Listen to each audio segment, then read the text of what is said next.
আসসালামু আলাইকুম ওয়া রাহমাতুল্লাহি ওয়া বারাকাতুহু। সুপ্রিয় ষষ্ঠ শ্রেণীর শিক্ষার্থীবৃন্দ, আজকে তোমাদের বাংলা বই পৃষ্ঠা 101 এর ছক সম্পর্কে আলোচনা করব। প্রিয় শিক্ষার্থী, তুমি যদি আমার চ্যানেলটিতে নতুন হয়ে থাকো এবং সাবস্ক্রাইব করে না থাকো, তাহলে আরো দেরি না করে এখনই চ্যানেলটি সাবস্ক্রাইব করে পাশে থাকো।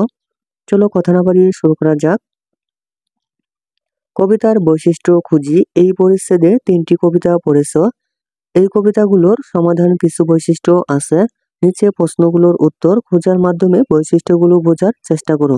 প্রিয় শিক্ষার্থী, প্রশ্ন দেওয়া রয়েছে, প্রশ্নের হ্যাঁ এবং কিংবা না উত্তর তোমাদের দিতে হবে। প্রিয় শিক্ষার্থী, প্রথম প্রশ্ন হচ্ছে, পরপর 2 লাইনের শেষে কি মিল শব্দ আছে? পরপর 2 লাইনের শেষে কি মিল শব্দ আছে? প্রিয় শিক্ষার্থী, হ্যাঁ, পরপর পরপর 2 লাইনের শেষে কি মিল শব্দ আছে? হ্যাঁ। প্রশ্ন নাম্বার 2 হচ্ছে, হাতে তালি দিয়ে দিয়ে কি পড়া যায়? হাতে তালি দিয়ে দিয়ে কি পড়া যায়? হ্যাঁ, হাতে তালি দিয়ে দিয়ে পড়া যায়। প্রশ্ন নাম্বার 3 হচ্ছে, লাইনগুলো কি নির্দিষ্ট দৈর্ঘ্যের? লাইনগুলো কি নির্দিষ্ট দৈর্ঘ্যের? হ্যাঁ, লাইনগুলো নির্দিষ্ট দৈর্ঘ্যের। নাম্বার 4 হচ্ছে, লাইনগুলো কি সুর করে পড়া যায়? হ্যাঁ, লাইনগুলো সুর করে পড়া যায়। প্রশ্ন নম্বর 5 হচ্ছে, এটি কি পদ্য ভাষায় লেখা? এটি কি পদ্য ভাষায় লেখা? হ্যাঁ, এটি পদ্য ভাষায় লেখা। নাম্বার 6, এটি কি গদ্য ভাষায় লেখা? নাম্বার 6, এটি কি গদ্য ভাষায় লেখা? না, এটি গদ্য ভাষায় লেখা নয়। নাম্বার 7, এর মধ্যে কি কোনো কাহিনী আছে? এর মধ্যে কি কোনো কাহিনী আছে? না, এর মধ্যে কোনো কাহিনী নেই।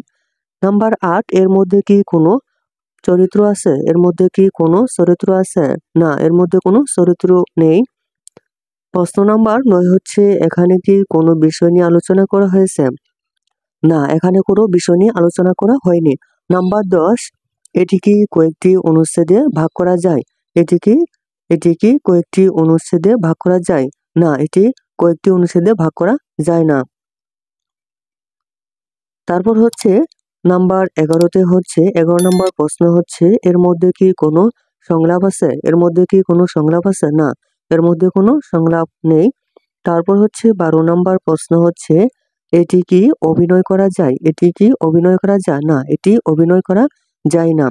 প্রিয় শিক্ষার্থী, এই ছিল তোমাদের 101 পৃষ্ঠায় এর নমুনা উত্তর। প্রিয় শিক্ষার্থী, তুমি যদি আমার চ্যানেলটিতে নতুন হয়ে থাকো এবং সাবস্ক্রাইব করে না থাকো, তাহলে আর দেরি না করে এখনই চ্যানেলটি সাবস্ক্রাইব করে পাশে থাকো।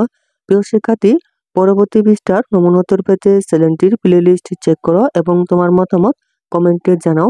ভিডিওটি ভালো লাগলে একটি লাইক করো এবং তোমার বন্ধুদের মাঝে শেয়ার করো। ধন্যবাদ।